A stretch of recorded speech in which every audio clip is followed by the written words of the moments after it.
आपके जाने के बाद केलीगुंज का क्या होगा, तो आपने कहा था कि वैसे ही रहेगा, तो आपने कहा था कि 100% तो नहीं रहेगा, सेम टू सेम। जी। तो महाराज जी, एक जीवित गुरु के बिना भी हमारी लाइफ कैसे हो जाएगी? हाँ, ये तो मतलब आप तो मान लो गृहस्थी में आपके तो कोई है भी, ऐसे सैकड़ों बच्चे हैं जिनके केवल हम ही हैं, जिन्होंने घर परिवार सब त्याग कर विरक्त वेश ले लिया है।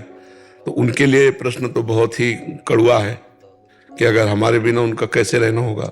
हम बात नहीं करते लेकिन वो देख कर ही जीवित है।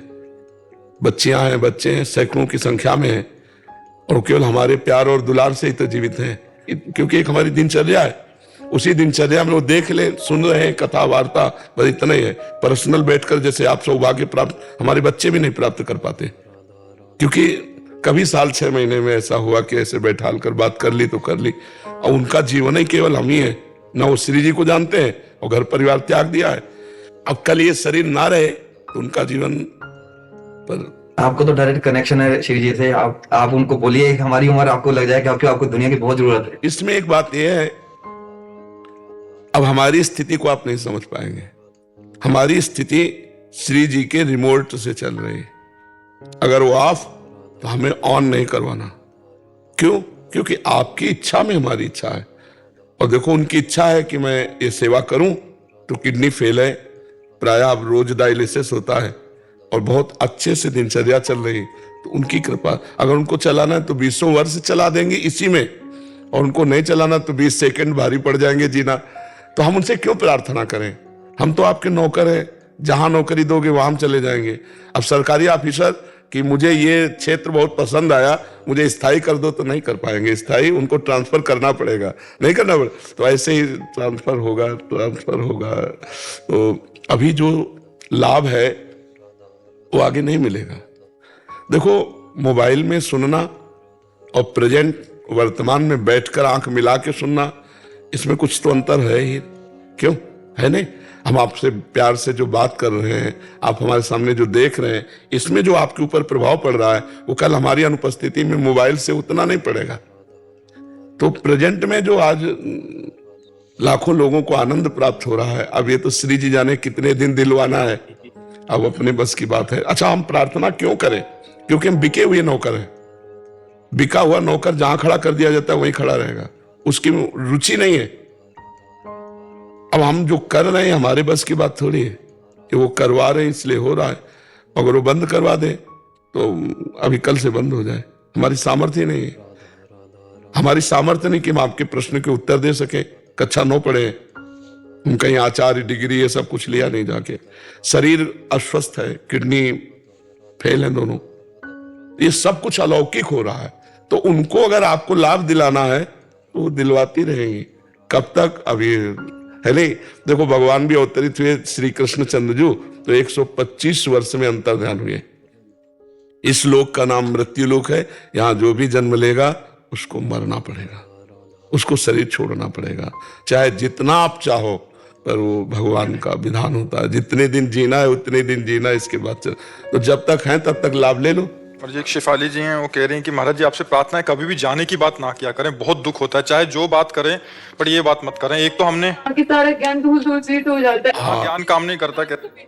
अच्छा, जाने की बात इसलिए करते रहते हैं कि तैयारी रखो इस बात को भी झेलने की, सहने की। नहीं, अचानक नहीं सह पाओगे। हम जैसे हमसे कोई ज्यादा प्रियता की बात कहता है, हम एक टेबलेट ही जरूर दे देते हैं कि अभी जो हमारी बात मान लो, नहीं कल हम आपको बात बताने के लिए नहीं रहेंगे। बोले ऐसी बात ना करो, सत्य बात है, इस बात को समझो। ट्रांसफर होगा, कागज तैयार हो चुका है, अब तिथि तारीख जब भर देंगे तुरंत ट्रांसफर हो जाएगा। ये शरीर छूटेगा, दूसरा शरीर मिलेगा, श्री जी की सेवा में पहुंच जाएंगे। तो ये भी उन्हीं की सेवा हो रही, वहां भी उन्हीं की सेवा होगी। अब ये जरूर है कि ये असहनीय विषय है। जैसे अपने गुरुदेव से वियोग होना, उनकी छत्र छाया प्रगट में हट जाना, इसमें कोई ज्ञान नहीं काम करेगा, हमारा नहीं करेगा, आपका क्या बात है। जैसे हमारे गुरुदेव हैं तो हमारे सर्वस्व है, आंख मिला दी, मुस्कुरा दिए तो ऐसा लगता है कि सब कुछ मिल गया। अब वो पता चले वो अंतर ध्यान हो गए तो जीवन का मतलब अस्तित्व ही किस बात का रह गया, उन्हीं से हम हैं। महाराज जी, मैं ब्रजवासी हूँ, मैं पहले भी आया था आपके पास में, तो मन संतुष्ट नहीं रहता था मेरा। तो आपने बोला था कि श्री जी का चिंतन किया करो तो बड़ा आनंद आता है। आपने बोला था कि मेरे को बताइएगा जब आप आएंगे। जी जी। तो मेरा एक प्रश्न है महाराज जी कि सत्य और असत्य, जी। सत्य तो जीतता है और असत्य धीमी गति, सत्य धीमी गति से क्यों चलता हाँ, सत्य धीमी गति से इसलिए चलता है कि वो बहुत काल तक चलता है, है? और असत्य एकदम फास्ट इसलिए चलता है कि उसको फ्यूज होना है, उसको नष्ट होना है, इसलिए उसकी गति ही रखी गई। धीमी गति से चलेगा और क्रम बाई क्रम उन्नति को प्राप्त होता चला जाएगा, वो उसकी उन्नति स्थायी होगी। और जो असत्य होगा फटाफट उन्नति को प्राप्त होगा, क्योंकि उसका नाश होना है, उसका पतन होना है। सिद्धांत है। बल्ब जो अपनी औकात भर जलेगा ना, वो फ्यूज नहीं होगा, औकात से ज्यादा होगा तो फ्यूज हो जाएगा। हाँ, ये सिस्टम है, ये सिस्टम है। तो अधर्मी पुरुष पापाचरण करने वाला, उसके जो पुण्य है उसके फटाफट पुण्य नष्ट कराए जाते हैं, क्योंकि उसको दंड देना है। तो जहां उसके पुण्य लगे वो पाप कर रहा है, तो उसको लाभ पे लाभ प्राप्त होता चला जाता है, और वो पाप में और रति करता है। और जहां उसके पुण्य नष्ट हुए, पूर्व का पाप लगा और वर्तमान का पाप संयोग हुआ, ब्लास्ट हो गया, बिल्कुल धज्जियां उड़ जाएंगी, किसी काम का नहीं रहेगा। और जो पुण्यात्मा पुरुष होता है उसको पहले पाप भुगाया जाता है, ये सिस्टम है। जैसे महाराज नृग बहुत पुण्यात्मा थे, तो उनको पहले पाप का दंड मिला, गिरगिट बन गए, इसके बाद दिव्य लोकों की प्राप्ति हुई। तो पापात्मा पुरुष को पुण्य भुगाया जाता है, क्योंकि जल्दी पुण्य नष्ट होता है उसको दंड दिया जाएगा ना, नहीं तो पुण्य बाधा पहुंचा देगा दंड देने में।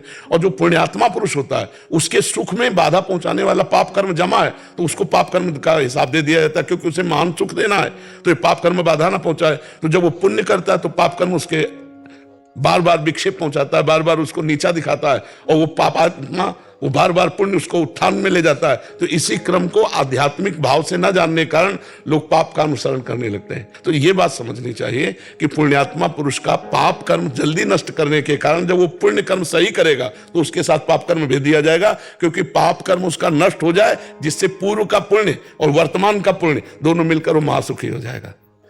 महाराज जी वृंदावन आते हैं तब मन लगता है, और फिर जाते हैं तो एक माह तक वही राधे रानी राधे रानी राधे रानी 15-20 दिन रट रहता है, फिर धीरे धीरे बैटरी डिस्चार्ज हो जाती है। तो देखो, एक छोटे से मोबाइल की भी बैटरी चार्ज करनी होती है, तो आ जाया करो, जब डिस्चार्ज हो जाएगा तो वृंदावन में चार्जिंग करवा ले गए। राज जी काशी क्षेत्र से हैं, और ध्यान करते ध्यान लगता नहीं, लगता है खाने जी, कभी कभी तो लगता है, कभी कभी भटकता है।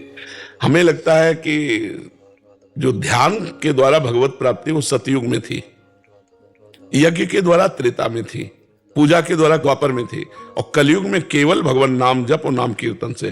कृतयुगे ध्यायते विष्णु त्रेतायाम यजते में खई द्वापरे परिचर्यायाम कलो तद्धर कीर्तनात्। भगवान का नाम जप करो यार, नाम का ध्यान करो और नाम जप करो। जैसे राधा, तो राधा आंखों के सामने लिखा, अब इसी का हम ध्यान कर रहे, राधा राधा राधा, पक्की भगवत प्राप्ति है। कलयुग केवल नाम आधारा, सुमिर सुमिर नर उतरे पारा। और इसी का ध्यान करोगे, फिर इस जगह जब रूप आएगा तो स्वाभाविक ध्यान होने लगेगा। नाम जप करते हैं तो फिर ये गुरु मंत्र पहले लेना पड़ेगा या हम निरंतर इसको जप? अब जब हम राधा कह रहे हैं तो ये मंत्र नहीं है क्या, तो परा विद्या है, मान लो ना। गुरु मंत्र का मतलब काने में देने से थोड़ी होता है, जिस संत की जो बात हम मान ली गुरु मंत्र हो गया। अरे राधा राधा और राधा कृष्ण दोनों का सेम बात है। हाँ, अरे वो एक ही है, रसो या परमानंद एक द्विधा सदा। राधा वही कृष्ण राधा बने, राधा ही कृष्ण, कृष्ण ही राधा है, कोई अंतर है नहीं। गीतांजलि जी, जय श्री राधे। महाराज जी मुझे लगाव बहुत जल्दी हो जाता है, जिससे जीवन में पीड़ा भी होती है, और जिस चीज से खुश होती हूँ वो क्षण भर दूर हो जाती है। तो महाराज जी ये लगाव को अलगाव में कैसे परिवर्तित करें? उसी को शास्त्रीय भाषा में राग कहते हैं। शास्त्रीय भाषा में जिसे तुम सहज भाषा में लगाव कहती हो, उसे शास्त्रीय भाषा में राग कहते हैं, और जिसे तुम अलगाव कहती हो उसे वैराग्य कहते हैं। तो जो हमारा किसी वस्तु व्यक्ति स्थान में प्रिय भाव से राग हो जाता है, वही हमारे बंधन का कारण बनता है। तो वैराग्य के लिए सबसे पहले हमको नाम जप करना होगा, क्योंकि अंतःकरण जब हमारा पवित्र होगा तो ये चिपकावपन, लगावपन, रागात्मक वृत्ति, इसका नाश हो जाता है। जब अपवित्र हृदय होता है तो छोटी छोटी वस्तुओं में राग कर लेता है, व्यक्तियों में राग कर लेता है, और जब पवित्र हृदय होता है तो भगवान के सिवा कहीं उसका राग नहीं होता। मान लो आपसे व्यवहार करेगा तो आप में भगवान देखकर बात करेगा, उसका शरीर से कोई लगाव नहीं होगा, उसको बाहरी मायाकृत से लगाव नहीं होगा, और पूरा कार्य वैसे ही होगा जैसे एक संसारी आदमी करता है। जैसे चक्रवर्ती सम्राट महाभागवत श्री अम्बरीश जी महाराज सम्राट हैं, रानियां हैं, पूरा प्रजा है, पर वो भगवान की सेवा में निमग्न रहते हैं, किसी से कोई उनका लगाव नहीं, भगवान के सिवा किसी से लगाव नहीं। जैसे मीरा जी, उनका भी ब्याह हुआ, राणा जी के साथ हुआ, पूरा परिवार है, लेकिन लगाव कहीं नहीं है। मेरे तो गिरधर गोपाल दूसरो न कोई, जाके सिर मोर मुकुट मेरो पति सोई। भगवान के सिवा किसी से लगाव न रहना, ये पवित्र हृदय का लक्षण है। और जरा जरा सी वस्तु व्यक्ति स्थान में लगाव हो जाना, ये अपवित्र हृदय का लक्षण है। तो सबसे परम पवित्र कर मंगलानाम मंगलेभ्योपि पावनेभ्योपि पावनम, हरे नाम, जो भगवान का नाम है, मंगल का भी मंगल करने वाला, पावन को भी पावन करने वाला है। इसलिए जो नाम आपको प्रिय हो या जो संत गुरुदेव से प्राप्त हो, उसे खूब नाम जप करो, पवित्र आचरण रखो, तो हृदय पवित्र होगा, लगाव कम होता चला जाए, अच्छा ही नहीं लगेगा। एक स्थिति आती है फिर अच्छा नहीं लगता। जैसे मल से कोई लगाव होता है क्या? हम उपेक्षा पूर्वक उसका त्याग करते हैं। जैसे वमन से कोई लगाव होता है क्या? बिल्कुल लगाव नहीं होगा। तो शास्त्रों में आया है कि संतों ने संसार के भोगों को मलवत त्याग दिया, बमनवत त्याग दिया। रमा विलास राम अनुरागी, तजत बमन जिम जन बड़भागी। लक्ष्मी के वैभव विलास, माया के वैभव विलास को बड़भागी भक्तजन वमन के समान त्याग दिया। वमन का मतलब समझते ना, उल्टी घृणास्पद भाव से त्याग दिया। हम छोटी छोटी वस्तु व्यक्ति स्थान में लगाव कर रहे हैं, क्योंकि हमारा हृदय अभी भगवान से विमुख है, अभी भगवदानंद का अनुभव नहीं हुआ। इसलिए खूब नाम जप कीजिए। प्रभु जी, हमारा लगाव की वजह से हमने ऐसा कहते हैं दया ही करना सब कुछ है, क्या दया ही दुख का कारण बनता है? नहीं, वैसे हम आपको एक सिद्धांत बताते हैं, यहाँ कोई किसी से लगाव नहीं रखता। हमारी बात समझ, संपत्ति, रूप, अपना कोई स्वार्थ, अपनी कोई कामना की पूर्ति। और जिस दिन आपसे अच्छा कोई मिल गया तो आपको छोड़ देगा, उससे अच्छा मिल गया वो तीसरे को पकड़ लेगा। ये संसार का नियम है ऐसा। यहाँ कोई किसी से प्यार नहीं करता, प्यार तो सिर्फ भगवान करते हैं। प्यार का मतलब है हम अवगुणी हैं, हम अधम हैं, हम नीच हैं, हम अच्छे नहीं, फिर भी हमें कोई प्यार करे तो वो तो सिर्फ भगवान करते हैं। यहाँ तो हमारे अनुकूल हो आप जब तक, तब तक आपसे प्यार, और आपसे बढ़कर कोई अनुकूल मिल गया फिर आपसे कोई मतलब नहीं रह जाएगा। तो इस संसार के अगर इस झूठे खेल को समझ जाए तो जीवन सार्थक हो जाए। हम सच्चे भगवान से प्यार कर लें, लेकिन भगवान से प्यार करना कठिन है क्योंकि वो दिखाई नहीं देते। लेकिन भगवान से प्यार हो जाए तो जीवन सार्थक हो जाए। यहां सच्ची मानिए कुछ नहीं सार है। वो एक भ्रम बैठा, मलिनता बैठी, तो लगता है कि हमें कोई प्यार करे। यहाँ संसार में यहाँ कोई प्यार नहीं करता। यहाँ एक वर्ष प्यार किया, दूसरे वर्ष डिवोर्स हो गया, ऐसे भी तो हो रहे केस, नहीं हो रहे? यहाँ क्या प्यार है? कम से कम प्यार का मतलब इतना तो हो कि दो साथी हैं तो एक दूसरे के दुख सुख की बात समझे, एक दूसरे को क्षमा करे, एक दूसरे के काम आवे। लेकिन ऐसा प्यार कहीं बिरला कोई करता हो तो हमें नहीं पता। बकाया स्वार्थ वाला प्यार तो सब करते हैं, जबकि आप बिल्कुल उससे प्यार कर रहे हो यथावत, तो भी वो आपको नहीं स्वीकार करेगा। ये संसार का नियम है, ये नियम है। यहाँ के प्यार का यही परिणाम है यहाँ। इसीलिए सावधान हो जाओ, भगवान की शरण में हो जाओ और भगवान से कहो कि या तो आप प्यार करो या आप भेजो। फिर उनका भेजा जो जन होगा वो एक अलग बात होगी। हम संसार के बहाव में ना बह जाए, नहीं तो जीवन व्यर्थ नष्ट हो जाएगा। जी संदीप जी महाराष्ट्र से। राधे राधे जी महाराज जी, आपके चरणों में कोटि कोटि प्रणाम। महाराज जी, आपके श्रीमुख से बहुत बार सुना है ब्रह्म ज्ञान और ब्रह्म तत्व, परंतु मुझे ये समझना है कि ये क्या होता है, ये कैसे प्राप्त होता है?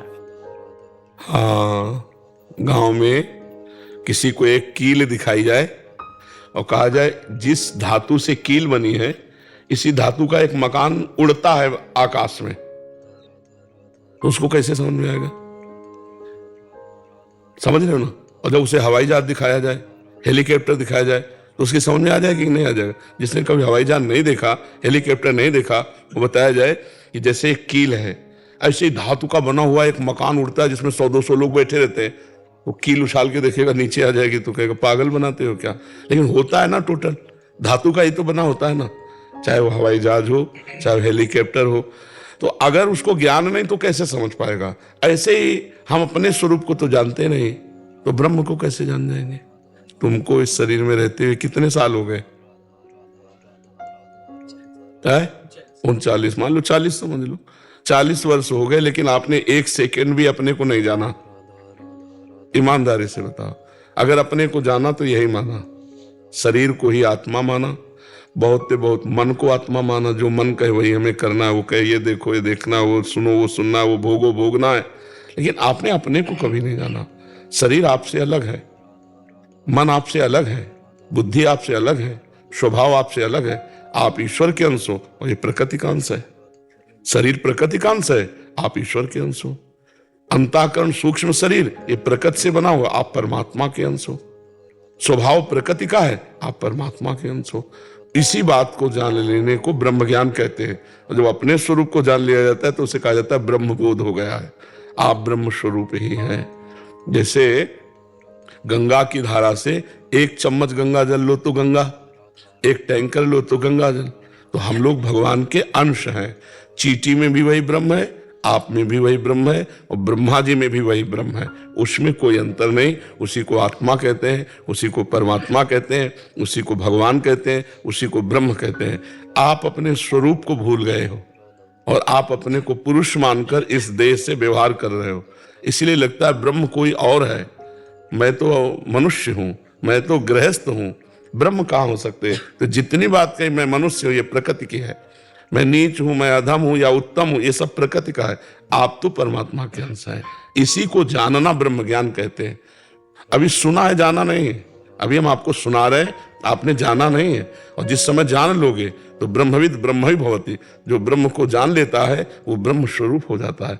सोई जाने जे देह जनाई और जानत तुम्हें तुम्हें हो, वो ब्रह्ममय हो जाता है। इसी को कहते हैं ब्रह्म।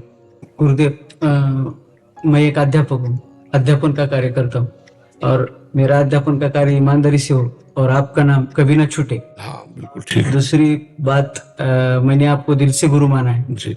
और ऐसे ही आपकी आज्ञानुसार आगे से मेरे मृत्यु के आखिरी सेकंड आपका नाम ना छूटे। हाँ, खूब नाम को आप पकड़ो, फिर नाम पकड़ लेगा आपको। पहले साधक को नाम जपने के लिए प्रयास करना पड़ता है, फिर नाम उसे पकड़ लेता है, स्वांतः चलता है, स्वयं चलता है, हृदय से स्वयं नाम चलने लगता है।